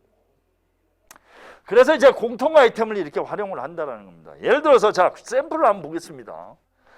도심지 흙막이에 대한 내용이 이제 문제가 왔습니다. 내가 모른다 그러면 기본적으로 2페이지는 비워놓습니다. 1페이지에는 흙막이와 관련된 내용의 공통 아이템을 씁니다. 그러면 이제 제가 아까 말씀드린 게 남의 걸 베끼라고 했습니다. 그러면 단순히 앞에서 다른 사람이 해놓은 답안을 가지고 제가 배치를 한번 해봤습니다. 자, 흙막이에 대한 부분이 흙막이에 대한 사전조사 및 작업계획서를 앞에 쓰고 흙막이에 대한 픽 메서드를 썼습니다. 남들이 해놓은 겁니다. 그렇죠? 그 다음에 물어본 거는 안 썼습니다. 3페이지는 앞에서 한 공통 아이템 중에 위험성 평가 절차를 썼고 그 다음에 건설안전관리론의 안전에 대한 모랄 서베이에 대한 내용을 공통 아이템으로 썼습니다. 이게 틀린 답안인가요? 아닙니다. 되게 훌륭한 답안이 되는 겁니다. 이게 전부 다 공통 아이템으로 앞에서 말씀을 드린 내용입니다. 그러면 모르는 거는 못 씁니다. 그렇죠? 못 씁니다. 그러면 여러분들이 5개만 준비하면 5개를 돌려가면서 쓰시면 됩니다. 한번 연습해 보시겠습니다. 오늘부터. 그러면 여러분이 예를 들어서 이걸 모르겠다. 그러면 위험성 평가를 했다. 그러면 여기에 위험성 평가표를 그리든지 플로 차트를 그리면 되는 겁니다. 어떻게 대제목만 흙막이 공사에 있어서 위험성 평가 절차 해가지고 써주시면 되는 거예요. 그렇죠? 네. 그러면 이제 공부가 안 됐다라고 얘기는 저한테 하시면 안 됩니다. 공부가 못해서 못 쓰는 거는 2페이지만 못 쓰는 겁니다. 이제 1페이지, 3페이지는 답안을 쓸 수 있어야 되는 겁니다. 어떻게? 연습을 한다는 거죠. 자, 건축물의 PC 공사에 대한 문제가 나왔습니다. 자, 토목하시는 분 잘 모릅니다. 그러면. 근데 답안은 써야 됩니다. 어떻게? 2페이지는 모르니까 안 씁니다. 이제 연습하는 거는. 그럼 1페이지 씁니다. 어떻게? PC 공사에 대한 PC 공사가 뭐라는 건 압니다. 그렇죠? 그러면 콘크리트에 대한 문제를 쓰든지 아니면 양중에 대한 문제를 쓰든지 위험성 평가표를 이만큼 쓰시면 됩니다. 그렇죠? 아니면 체크리스트도 좋습니다. 그러면 3페이지는 볼까요?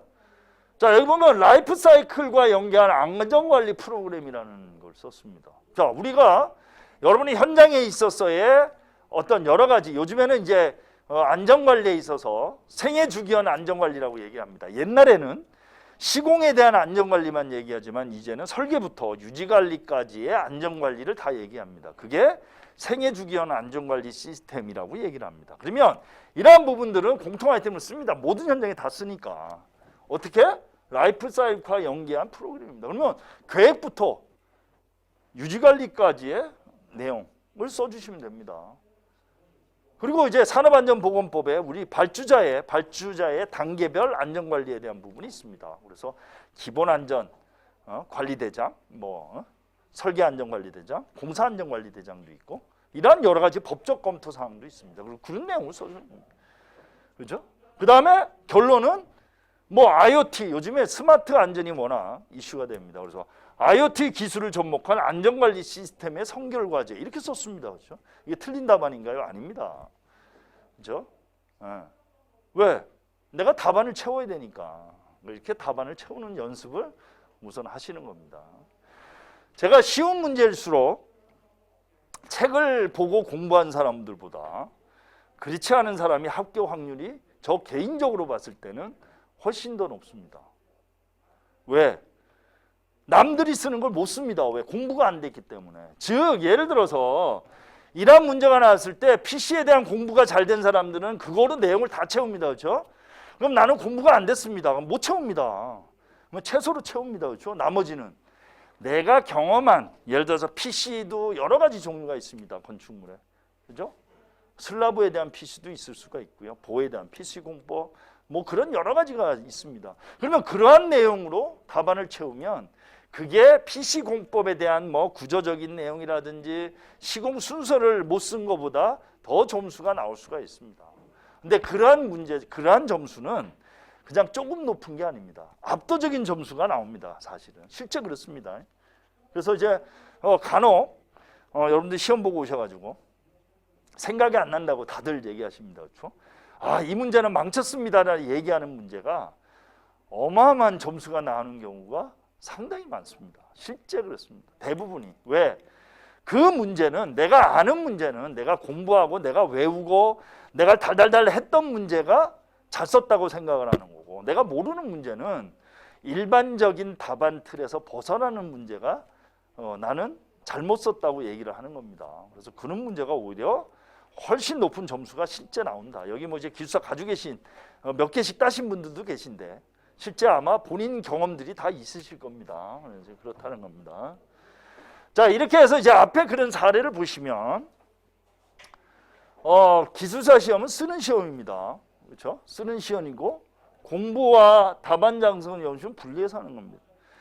공부는 지금부터 시작을 하셨습니다. 제 강의를 듣고 집에 가서 강의를 다시 한번 확인을 하고 나름 책도 보고, 그 다음 연습은 육체 노동입니다. 그렇죠? 답안을 써야 되고 팔도 아프고 왜 베껴야 되고 하니까, 그렇죠?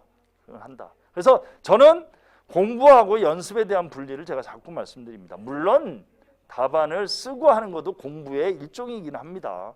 그렇지만 대부분이 학원에 와서 4시간 동안 저 강의 듣고 앉아서 토요일 일 없이 듣고 집에 가서 뿌듯하게 공부했다라고 얘기합니다. 좋죠. 공부는 맞습니다. 그런데 답안 쓰는 연습은 안 됐다. 그렇게 해서 학원을 1년을 다니셔도 답안을 못 씁니다. 왜? 그거는 공부가 아니라 연습이 안 됐기 때문에. 그래서 합격의 지름길은 공부가 아니라 연습입니다. 제가 극단적으로 말씀드립니다. 그렇죠? 예. 모르는 거는 1페이지만 못 쓰지만 연습이 안 되면 전체를 못 씁니다. 그렇죠? 절대 공부 많이 해서 3페이지 못 채웁니다. 예. 그건 제가 확신 있게, 자신 있게 말씀드립니다.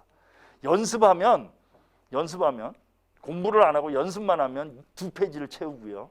공부만 하면 3페이지 못 채웁니다. 그렇죠? 한 페이지도 채우기 힘듭니다. 그래서 연습과 공부에 대한 내용을 제가 자꾸 반복적으로 하는 겁니다. 그러니까 공부가 안 되신 분들은 3페이지 중에 2페이지는 채울 수 있다. 왜? 공부는 한 페이지만 채우면 되니까. 그래서 이제부터는 저랑 이제 공부도 중요하지만 답안 쓰는 연습을 좀 많이 하자라는 겁니다. 그래서 답안 쓰는 연습을 실질적으로 하자. 그리고 여러분들이 답안 쓸 때 있어서는 선별적으로 해야 됩니다. 안전에 대한 문제가 워낙 많습니다. 제가 이제 실전반에서 거의 150문제 전후의 문제를 다룹니다. 그거 여러분들이 다 못 외웁니다. 답은 쓰기도 어렵습니다. 근데 여기서 계실 때는 어쨌든 씁니다. 그렇죠? 10문제 중에 13문제 중에 10문제를 써야 되고 6문제 중에 4문제를 써야 됩니다. 어찌됐든 이 자리에서는 그러한 연습을 하자라는 얘기입니다. 그러면 집에 가셔서는 공부를 하시고 학원에 나오서는 연습을 하시면 됩니다. 근데 학원에서 연습을 하실 때는 집에 가서 그러한 공통 아이템이나 이런 거에 대한 연습을 하고 와서 실제 적용이 되는지를 한번 테스트를 한번 해보시기 바랍니다. 그래서 이렇다라는 거. 그러니까 제가 이제 PC 암거에 대한 얘기를 제가 많이 합니다. 제가 답안 쓸 때는 여러분 이제 PC 암거에 대해서 이제 이제 우리 토목이나 건축에서 요즘에는 이제 워낙 많이 씁니다. 암거에 대한 규격이 다 있습니다. 그렇죠? 규격이 있습니다. 1m 1 곱하기 1, 2 곱하기 1, 그다음에 1 곱하기 2도 있습니다. 그렇죠? 규격이 다 있습니다.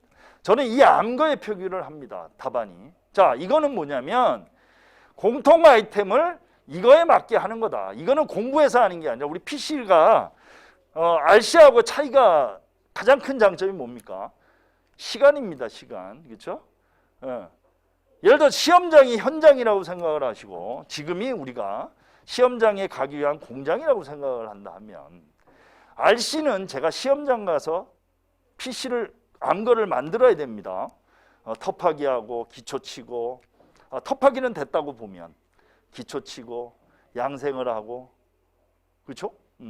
근데 PC는 지금 준비하는 겁니다. 그렇죠? 그럼 시험장 가서는 그걸 조립만 하면 되는 겁니다. 타설할 필요가 없습니다. 그렇죠? 조립만 하면 끝나는 겁니다. 자, 제가 이 표현을 왜 하냐면 현장에 가서 시험장에 가서는 지금 공부한 그 조립돼 있는 거를 만들어져 있는 걸 조립을 해야 된다. 그래서 예를 들어서 1m짜리 2m면 1m짜리 두 개를 쓸 수도 있는 거고, 그렇죠? 2m짜리를 하나를 쓸 수도 있는 겁니다.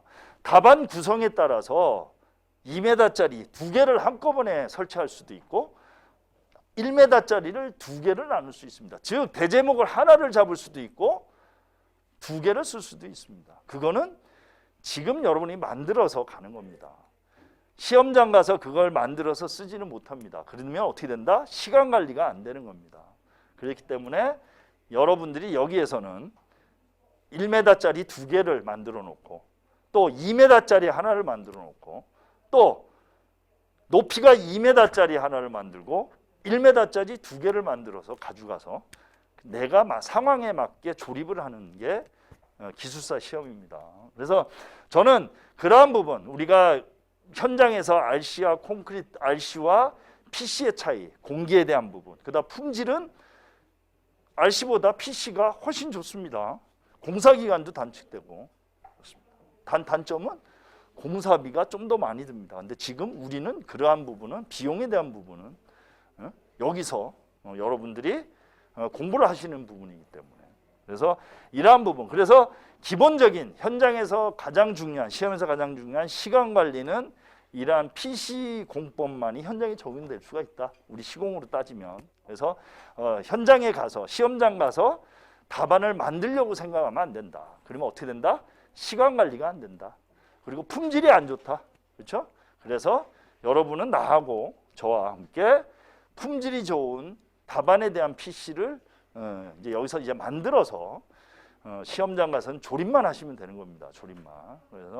그래서 공부는 한 페이지는 못 쓰지만 연습을 하면 두 페이지 이상은 쓸 수 있습니다. 그래서 그렇게 하자라는 얘기입니다. 그래서 우선 가장 중요한 거는 이제 시간 관리. 그래서 그러한 부분을 연습을 통해서 이제 답안을 앞으로 이제 만들어 가시면 되겠습니다. 자, 그리고 이제 어제 이제 잠깐 했던 큰 틀만 이제 다시 한번 이제 보시고 이제 마무리하도록 하겠습니다. 우선은 이제 다시 한번 제가 초심에서 이제 말씀을 드립니다. 건설안전기술사는 이제 시험 이제 뭐 한 700명대 시험을 보시는 분이고, 여러분 경쟁단은 최소 한 개 이상의 기술사를 가지고 계신 분들이 거의 70-80% 됩니다. 그렇죠? 물론 없으신 분들도 있지만 있으신 분들이 많습니다. 그러면 그분들하고 경쟁을 해야 됩니다. 근데 그분들은 답안 쓰는 요령이 있기 때문에 그나마 좀 좋고, 또 새로 하신 분들은 이제부터는 답안에 대한 연습이 이제 우선이 돼야 됩니다. 근데 또 기술 가지신 분들의 가장 문제가 답안 틀을 바꾸는 게 쉽지가 않습니다. 제가 얘기한 시공 답안을 안전 답안으로 바꾸는, 예를 들어서 이런 얘기합니다. 백지 상태에서 그리는 게 오히려 더 멋진 그림이 되었습니다. 낙서가 돼 있고 이걸 지워서 한다라는 거는 쉽지가 않습니다. 그렇죠? 그러한 서로의 장단점이 있다라는 얘기입니다. 그리고 응시 인원은 이제, 그래서 작년에 이제 워낙 작은 인원을 뽑았고 했기 때문에 올해는 좀 더 여러분들이 희망을 가지시면 됩니다. 그리고 합격자는 나옵니다. 분명히 합격자는 나옵니다. 여기서도 나오고요. 뭐 10명을 뽑든 몇 명을 뽑든 그렇습니다. 그러니까 그 대상이 나일 수가 있기 때문에 전혀 고민을 하실 필요가 없습니다. 그리고 출제 경향에 대한 부분도 말씀을 드렸습니다. 기출 문제입니다. 기출 문제. 왜? 했던 거를 반복을 하자. 했던 거를. 새로운 문제를 내가 자꾸 얻을 게 아니고 했던 문제, 중요한 문제부터 시간 안에 쓰고 차별화된 답안을 만들어 놓자 합니다. PC로. 그래서 그러한 부분이 있다. 그거는 시간 관리도 되고 답안의 품질도 좋아지는 그러한 답안. 왜? 그런 것들은 충분히 예견이 되기 때문에, 그래서 그러한 답안을 좀 더 많이 만들어 놓으시면 되겠습니다. 저랑 같이. 그래서 이제 출제 경향 보면 그러한 부분, 우선 기출문제, 그 다음에 법이 나오면 법조항 역시 법 개정사항 플러스 법조항 자체가 문제화돼서 나온다라는 겁니다. 그래서 문제를 보시면 우리가 이제 작년 기출문제에 법과 관련된 문제를 보시면 법조항이 똑같이 나오는 경우가 거의 대부분입니다. 새로운 문제가 아닙니다. 내가 키워드를 만들어서 내는 게 아니고 법조항을 그대로 따서 문제를 낸다. 그렇게 할 수밖에 없습니다. 그죠? 더더욱이 이제 요즘에는 왜 문제가 하도 많이 발생이 되니까 그렇죠? 출제위원들이나 이러한 분들이 어떤 그러한 문제에 대한 이슈를 만들기 싫으면 규정을 그대로 따가지고 답안을 문제를 출제할 수밖에 없습니다. 새로운 것보다. 그래서 이러한 정책적인 부분, 어떤 법에 대한 부담은 별로 가지지 마시라는 겁니다. 그래서 이제 얘기한 선별적인 부분, 그 다음에 답안에 있어서는 그다음 차별화에 대한 내용, 그 다음에 얘기한 나만의 답안, PC에 대한 내용. 그래서 공통 아이템, 차별 아이템을 좀 만들어서 답안을 만들고 반복적인 연습을 통해서 답안을 만들어 가자라는 겁니다. 자, 이러한 내용입니다. 어제도 이제 했습니다. 기본적인 문제가 똑같이 나옵니다. 콘크리트 문제, 예를 들어서 뭐 공법 문제, 똑같은 문제가 나옵니다. 근데 어떻다? 여기는 안전입니다. 안전. 그래서 안전의 비중을 일정을 준다. 단 시공 문제가 똑같다. 시공을 완전 버리고 안전으로 바꾼다는 것은 얘기가 안 됩니다. 안전에 있어서 가장 기본은 기술적인 안전입니다. 기술. 그래서 산업안전보건법은 근로자에 대한 안전이고 공법에 대한 문제는 건설기술진흥법에 대한 안전이 반영이 돼야 됩니다. 그렇죠? 그래서 그러한 부분에 대한 차이를 가져가자라는 겁니다. 똑같습니다. 뭐 문제들 보시면 그렇죠? 그래서 이러한 문제. 그리고 이제 키워드를 여러분들이 또 많이 연습을 하시면 요즘에 스마트 안전 뭐 해서 우리 정책적인 부분이라든지 이러한 새로운 키워드가 많이 나옵니다. 그래서 한때는 뭐 BIM, 드론, 뭐 VR 이런 게 하나의 중요한 차별화 아이템이었는데 이제는 일반화입니다. 그럼 기본적으로 써주셔야 됩니다. 그렇죠? BIM에 대한 활용, 뭐 IoT 기술을 접목한, 그다음에 스마트 건설 안전 이런 이제 용어는 불과 몇 년 전까지만 해도 차별화였는데 이제는 이제 기본이 돼 버렸습니다. 이제 법까지 개정이 됐고, 그래서 그러한 부분. 그다음에 이제 인식 자체를 이제는 뭐 중대재해처벌법도 시작해서 산업안전보건법도 계획 단계부터의 안전을 강조를 하고 있습니다. 법이 그렇게 환기합니다. 그래서 안전보건 대장에 대한 부분이 기본, 즉 계획 단계에 대한 부분, 설계 단계에 대한 부분, 시공 단계에 대한 부분으로 지금 나눠지고 있습니다. 법도. 그렇기 때문에 예전에 이제 시공 단계에 대한 안전이었다면 이제는 생애 주기형입니다. 어떻게? 계획 단계부터 유지 관리 단계까지의 안전 관리가 기본이 돼야 된다라는 겁니다. 그러니까 항상 이러한 부분이 나오면 기획 단계, 설계 단계부터 답안이 들어가야 됩니다. 안전이라 해서 시공만 쓰시는 게 아니고 그 다음에 유지 관리까지 답안이 들어가야 된다. 이제는 생각을 바꾸셔야 됩니다. 그래서 시공이 아니라 이제는 설계, 기본적인 설계, 그 다음에 계획까지 반영이 된 안전관리에 대한 답안이 들어가야 됩니다. 이것도 이제 하나의 옛날에 이제 키워드인데 우리는 일상화됐습니다. 그렇죠? 생애 주기형. 그래서 이러한 부분들이 이제 기본적으로 하나의 키워드가 여러분들이 답안에 이제 활용을 좀 해주셔야 됩니다. 그래서 이러한 부분. 그래서 이제 보시면 이제 공부하는 자료들이 워낙 많습니다. 그래서 이제 뭐 표준안전 작업지침부터 우리 공단에 들어가면 어마어마한 자료들이 많습니다. 이제 그러한 부분들. 그래서 기본적인 법에 대한 내용을 보시면 기본적이 다 나온 내용입니다. 그죠? 그래서 다 이제 법 개정 사항에 대해서 나오는 겁니다. 그러니까 중대재해처벌 보면 토목시공기술사는 시민재해와 정의, 그 다음에 사업주 경영 책임이 나왔고, 건축은 안전보건관리체계 구축 이행이 문제가 나왔고, 그 다음에 기계안전은 산업재해와 시민재해에 대한 문제가 나왔고, 그 다음 우리 건설안전은 정의부터 해서 처벌 수준까지 다 나왔습니다. 그렇죠? 그래서 이러한 문제, 그러면 중대재해처벌법은 요 범위 내에서 나옵니다. 그럼 만약에 이제 단답형이 나온다면 뭐가 나올 거예요? 제가 봤을 때는 산업재해와 신유인재해에 대한 정의를 쓰시오라고 나올 수도 있습니다. 이게 기계안전에서 문제가 출제됐습니다. 그렇죠? 그래서 이러한 내용. 그 다음에 뭐 개정사항은 화재 감시다, 작업 중지, 뭐 굴착면 기울기, 지붕, 달비계, 벌목입니다. 그래서 지붕, 달비계, 벌목은 법 개정사항입니다. 원래 이번에 나와야 되는데 콘크리트 때문에 안 나왔습니다. 못 냈습니다. 그렇죠? 그래서 됐다라는 거 이제 보시면 되겠습니다. 그러니까 법에 대한 내용이 이제 언급이 되고 있다. 그 다음에 이제 뭐 워낙 이제 사고에 대한 부분은 바로 나옵니다. 그래서 포항 지진이 있을 때 지진 문제가 이제 매번 다 나왔습니다. 근데 지금은 한동안 지진이 안 나왔습니다. 올해 나올 가능성이 많다. 왜?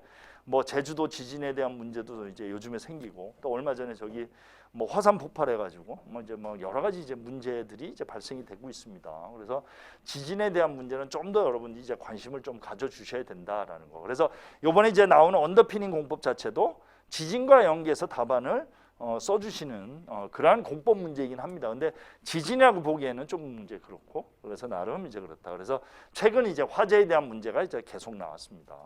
작년에 이제 계속 나왔습니다. 한 번도 안 빼놓고. 근데 이제 이번에는 전기 용접이 결국은 화재 문제이긴 하지만 그러한 화재와 관련된 내용들, 이러한 내용들을 좀 보시면 되고, 이번에 또 사고가 어디서 났습니까? 채석장에서 사고 났습니다. 채석장. 혹시 모릅니다. 채석장의 붕괴. 왜? 채석장에 대한 붕괴가 산업안전보건법에 그대로 나와 있습니다. 안전보건규칙에 채석장에 대해서. 그래서 그러한 부분들은 이제 뭐 명칭만 바뀌는 겁니다. 앞에 채석장을 집어넣으면 되는 겁니다. 그렇죠? 이런 부분들. 코로나도 나왔습니다. 그렇죠? 그다음에 평택대교 무너져 가지고 ILM 공법이 이제 문제가 됐고, 이제 뭐 철거에 대한 부분 뭐 이런 거 다 나왔습니다.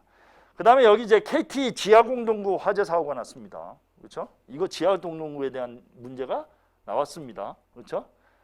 구조물의 화재. 어디냐면 여기가 바로 요 위에, 우리 학원 위에서 화재가 났습니다. 그날 제가 학원에 왔습니다. 저는 이제 강의할 때는 아니고 아침에. 그래서 이 일대가 카드 결제가 안 됐습니다. 올 수도 없대 가지고.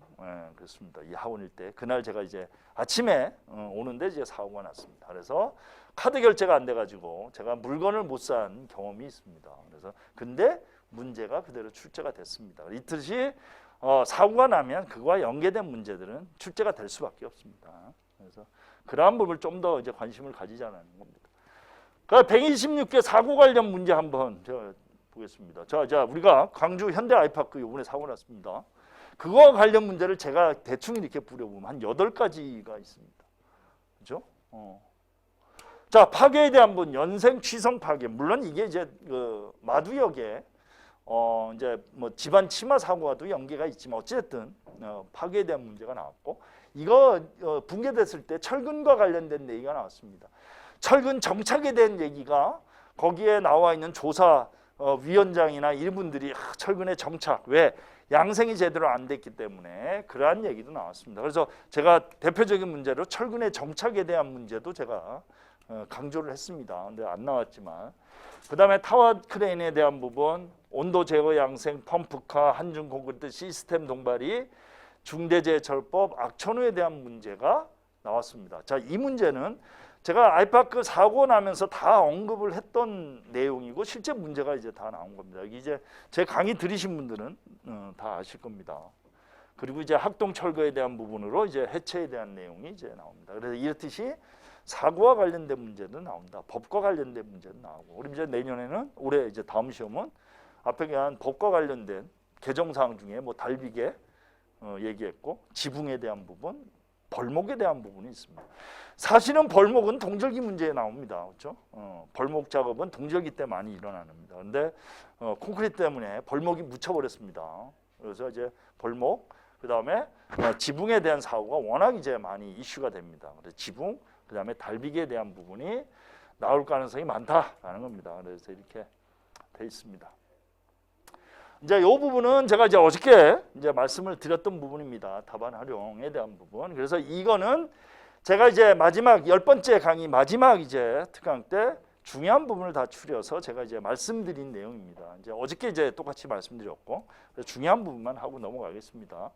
자, 매월 1월 달에 나오는 이제 핵심 사고에 대한 부분이 이제 언급이 되고 있습니다. 그래서 올해도 1월 달에 보면 이제 나옵니다. 그렇죠? 이런 부분들. 그래서 보고 이제 대표이사에 대한 부분. 문제 출제됐습니다. 그죠?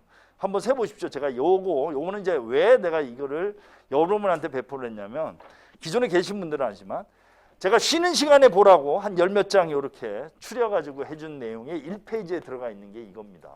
그렇죠? 그래서 대표이사에 대한 부분 언급을 했고, 요 문제가 이제 그대로 출제가 됐습니다. 그 다음에 안전보건개혁 5에서 이런 내용은 이제 현장과 관련 내용. 그래서 여러분 현장에 있는 내용들을 답안에 채워주시면 되는 겁니다.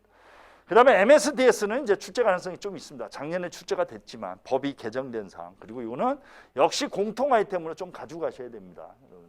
제가 공통 아이템은 중요하다라고 공통 아이템으로 얘기하는 부분들이 나왔습니다. MSDS는 이제 공정안전보고서 법 개정 사항이긴 하지만 이건 플랜트나 기계와 관련된 내용들이 좀 있습니다. 거기는 거의 매번 출제가 됩니다. 여기는.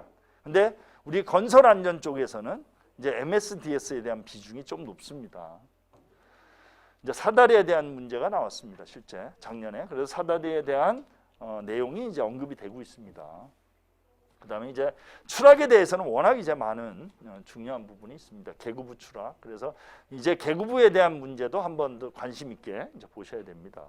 추락에 대한 문제는 이제 매번 나온다고 보시면 됩니다. 그렇죠? 그다음 이제 비계에 대한 부분, 그다음에 중대재해에 이어질 추락, 끼임, 충돌, 지식. 그다음에 요거 외적으로 제가 안전 3대 수칙으로 추락, 끼임, 보호구를 제가 얘기했습니다. 되게 중요한 사항입니다. 추락, 끼임, 보호구에 대한 부분, 그거는 여러분들이 답안에 2022년 중점 안전관리 수칙해서 써주시면 됩니다. 어떻게 추락, 끼임, 개인 보호구. 그래서 규정이 어디 나오냐면 소규모 현장, 건설 현장, 소규모 현장의 3대 안전수칙, 추락, 끼임, 개인 보호구입니다. 그거는 그냥 공통 아이템으로 매일 이제 외우시고 그냥 키워드로 가져가시면 됩니다. 그래서 이러한 건설기계에 대한 내용도 이렇게 나왔다. 미세먼지도 이제 나왔고요. 요즘에 이제 코로나 이후에 미세먼지가 이제 좀 많아졌습니다. 오늘도 이제 많아졌는데 한동안 미세먼지에 대한 중요성이 되게 많았습니다. 그 전에는 어떤 문제가 나왔나? 황사에 대한 문제가 나왔습니다. 그래서 코로나 이후에는 미세먼지 문제가 실제 출근이 됐고 코로나 때문에 미세먼지가 좀 조용해졌습니다. 그러니까 요즘에 이제 또 미세먼지가 또 이제 많이 했습니다. 이게 뭐 중국에 공장이 가동이 되느냐 안 되느냐를 얘기를 하고 자동차에 대한 부분이 이제 미세먼지 뭐 이렇게 나왔습니다. 그다음에 중대재해법 나왔고요. 3대 안전수칙 여기도 나왔습니다. 그렇죠? 여기 보면 추락, 끼임, 보호구에 대한 내용, 역시 추락, 끼임, 보호구에 대한 부분이 3대입니다. 올해도 마찬가지입니다. 3대 안전수칙 어떻게? 소규모 건설 현장의 3대 안전수칙에서 이걸 써주시면 됩니다. 뭐 새로운 거 쓰지 마십시오. 그럼 몇 줄? 4줄 쓸 수 있습니다. 4줄. 그렇죠? 세로로, 가로로 쓰지 말고 세로로. 그렇게 써주시면 됩니다. 자, 21년에 안전보건 감독 종합계획이 있습니다. 이따가 보여드리겠습니다. 2022년도 어저께 보여드렸습니다. 여기에 어떻게 나온다? 추락, 끼임, 보호가 똑같이 나옵니다. 또 여기도 나왔죠. 추락, 끼임. 그렇죠? 외주화 이것도 나왔습니다. 이것도 되게 중요합니다. 법 개정 사항입니다. 법 개정 사항. 자, 이러한 코로나19 내용 보시면 되고요. 그다음에 도급인의 책임이 커졌다. 이게 되게 중요한 사항입니다. 이게 법 개정 사항입니다. 앞에서 본 이 내용하고 같은 내용입니다. 어떤 거? 본사 원층에 대한 부분이 도급에 대한 부분입니다. 이거는 분명히 이제 문제가 출제될 가능성이 아주 많다라는 겁니다. 그리고 안 나오더라도 답안을 가져가시면 됩니다. 자, 뭐냐면 앞에서 얘기한 우리 하도급 업체에든지 이거에 대한 사고 책임이 도급인에 있다. 우리가 이제 쉽게 얘기하면 원청 협력업체라 그러면 협력업체의 안전관리까지 도급인이 다 책임져야 된다는 거. 단순하게 그렇게 생각하시면 됩니다. 예전에는 안전관리 주체가 협력업체 자체적으로 도급인이 했습니다. 하도급인이. 우리가 이제 수급인이라고 얘기를 합니다. 우리 산업안전보건법의 용어는 수급인, 그 다음에 관계수급인입니다. 그래서 안전관리 자체로 분리가 되어 있습니다. 우리 이제 도급인의 안전관리 사항과 수급인의 안전관리 사항은 분리가 되어 있었는데 이제는 도급인의 안전관리 사항이 수급인, 관계수급인의 안전관리 사항까지 다 포함을 한다는 내용입니다. 그래서 이건 되게 중요하다라는 거. 문제가 어떻게 나온다? 도급인의 산재 예방 대책인가 이렇게 돼 있습니다. 예방. 그래서 이렇게 돼 있다라는 겁니다. 도급인의 산업재해 예방 책임에 대한 부분 이렇게 돼 있습니다. 이건 되게 중요한 내용입니다. 그 다음에 이 뭐 포엠에 대한 부분, 개인 보호구에 대한 부분이 있습니다. 개인 보호구 어떻게? 오늘 한 몇 번 합니다. 그렇죠? 추락, 끼임, 개인 보호구. 그래서 개인 보호구는 작년에 안전대에 대한 추락 방지 시설에 대한 추락 방지대가 문제가 나왔고 아직까지 개인 보호구에 대해서는 안 나왔습니다. 간혹 뭐 안전화, 뭐 안전모드 이렇게 문제가 출제가 됩니다. 아직은 이제 안 나왔습니다. 개인 보호구에 대한 내용이 이렇게 돼 있다. 끼임 사고 계속 나오죠. 그 다음에 이제 지식재해 가지고 이제 밀폐 공간에 대한 부분, 이제 화재에 대한 부분 워낙 많이 이제 했습니다. 자, 여기에 작업 중지권이 언급이 되고 있습니다. 작업 중지권. 근데 작년에 안 나왔습니다, 그렇죠? 올해는 나올 가능성이 있다. 왜? 언급이 되고 있습니다. 계속 이제 중요한 작업 중지권 보시면 어떻게 된다? 사업주, 근로자, 고용노동부에 대한 관에 대한 부분이 이제 있습니다. 그렇죠? 이런 사유 중에 그 중에 가장 중요한 게 뭐다? 근로자에 대한 작업 중지권이다. 왜? 요번에 이제 이슈가 됐고 또 이제 실제 이제 얘기가 되고 있습니다. 그래서 우리 중대재해처벌과 관련해서 이제 얘기가 되고 있습니다. 그래서 한번 보시고요. 그 다음에 이제 IoT 크라이밍 시스템 가지고 이제 뭐 우리 건설 안전 기술에 대한 내용이 이제 언급이 되고 있습니다. 열사병 문제 출제됐습니다, 작년에. 자, 이제 작업 전 10분 안전 미팅에서 TBM 이것도 그냥 매일 나오는 겁니다. 매일. 모든 그 안전 관리의 키워드로 나오는 게 작업 전 10분 미팅입니다. 그럼 이것도 써주시면 됩니다. 그럼 하나 추가하면 추락 끼임 개인 보고 플러스 작업 전 10분 미팅 TBM에 대한 활성화입니다. 그죠? 현장에 다 하고 계시잖아요, 그렇죠? 안 하시는 현장이 없습니다. 되게 중요합니다, 이게. 그래서 점검사항에 작업 전 10분 미팅 여부를 확인을 합니다, 실제. 그래서 나옵니다. 이제 뭐 감독자 추락 나옵니다. 여기 보면 지붕 달비개 사다리가 언급이 되고 있습니다. 사다리는 출제가 됐습니다. 뭐가 안 됐다? 지붕하고 달비개가 안 됐다. 법 개정 사항이다라는 겁니다.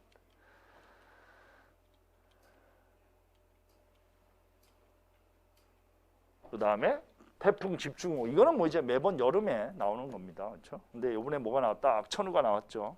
악천후가. 그 다음에 시스템 비계 있습니다. 중대재해처벌법은 워낙 많이 나오고요. 성면에 대한 게 나왔습니다. 이거는 우리가 시공이 아니고 제품 수입을 할 때 성면에 대한 수입을 차단을 해야 된다는 내용이 이제 언급이 됐습니다. 성면은 또 얘기합니다. 해체 공사가 나왔을 때 성면이 들어가야 된다라는 거 나오고 화재에 대한 게 또 나왔습니다. 그렇죠? 항만특별법이 있습니다. 우리 건설안전특별법이 이제 제정이 된다고 합니다, 그렇죠? 이제 명분이 없어졌습니다. 우리 건설업계 쪽에는 워낙 이제 뭐 사고가 많아서 항만안전특별법은 어떤 것 때문에 작년에 항만에서 사고가 많이 났습니다. 컨테이너 구두에서 저 이제 그 성함이 모르겠는데 평택 그렇죠? 지게차가 해서 이제 젊은이가 돌아가셨고 저기 이제 부산항에도 지게차로 인해서 이제 그래서 항만안전특별법이 제정이 돼서 갔습니다. 그렇죠? 그러면 건설 쪽은 건설안전특별법이 이제 제정이 된다고 합니다. 그 다음에 이제 안전대가 이제 언급이 되고 있습니다. 이렇게. 그렇죠? 지붕. 도급인의 안전 및 보건 조치가 앞에서 얘기한 그런 거하고 연계돼서 계속 나옵니다. 그 다음에 야간 작업, 그렇죠? 근로자에 대한 야간 작업에 대한 부분이 이제 어제도 제가 말씀을 드렸죠. 그 다음에 달비개, 벌목, 지붕에 대한 내용이 또 나오고 있습니다.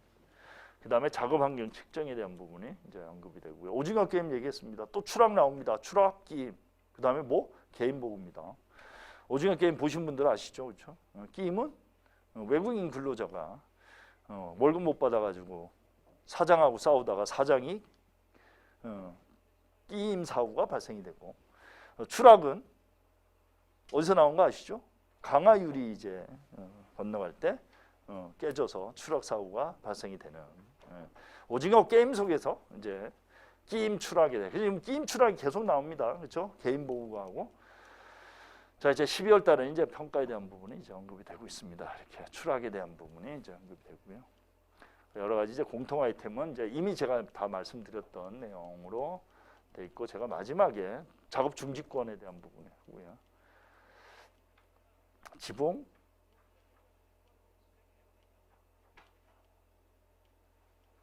그렇죠? 최강 달비개 제가 마지막 페이지를 지금 보여드리려고 동절기 작업이 있고요. 양중기 이제 뭐 타워 크레인 이것도 이제 아까 다 말씀드린 겁니다. 화재감 시작 이것도 이제 아까 다 보여드린 겁니다. 그렇죠? 문제가 다 실제 출제됐죠. 제가 마지막에 제가 다 강의한 내용입니다. 다 출제가 됐습니다. 실제 벌목이 안 나왔고요. 벌목 중에 제가 이제 제가 벌쏘임에 대한 부분을 제가 말씀을 드렸습니다. 벌목 작업이 나오면 우리가 얘기한 뭐 추락, 끼임 이거보다 벌목에서는 벌쏘임에 대한 사망 사고가 실제 발생이 됩니다. 그래서 이걸 아느냐 모르냐가 이 키워드 하나만 보면 저는 파악이 된다고 봅니다. 그래서 벌목이 나오면 벌쏘임에 대한 부분을 항상 머릿속에 좀 가져가자라는 겁니다. 나머지는 제가 이제 뭐 몇 번 지금 계속 얘기를 했습니다.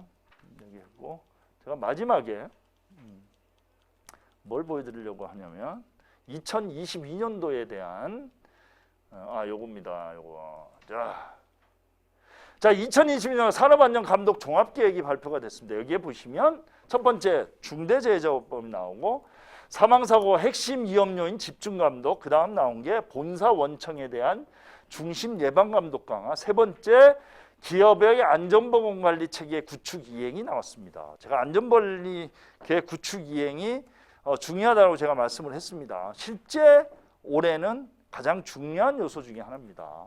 그렇죠? 그 다음에 본사 원청 중심에 대한 부분도 역시 도급과 관련된 내용, 역시 중대재해처벌과 관련된 내용이고요. 사망사고는 뭐 추락부터 끼임사고, 그 다음에 보호구에 대한 내용입니다. 중대재해처벌법 나오고요. 여기 또 나오고 중대재해처벌법 나옵니다. 자, 여기 원충에 대한 부분이 나오고요. 여기 보면 자 현장 점검에 관해서 중점 감독이 소규모 작업장 3대 안전조치 중에 준수, 그게 추락, 끼임, 개인보호구 지급에 대한 부분이 이제 나왔습니다. 그렇죠? 그래서 이러한 내용이 있다. 이 자료는 제가 공지를 해드립니다. 그래서 이렇게 돼 있다. 그래서 오늘 이제 전반적인 내용을 이제 다 했습니다. 사실 오늘 한 내용이 이번 강의에 가장 중요한 거라고 생각을 하시면 됩니다. 실제. 그래서 127회에 여러분들이 시험을 보시고 지금 강의한 내용을 다시 한번 본다면 아마 새로운 걸 아마 느낄 수가 있으실 거고, 또 오늘 강의 들으신 분들은 이미 126회 때 제 강의를 들으시고 실제 시험을 보시고 이제 강의를 들으셨습니다. 한번 내용을 보시면 어떻다라는 걸 여러분들이 아마 느끼실 겁니다. 그러니까 이제부터 많으셨습니다. 다음 주에 뵙겠습니다.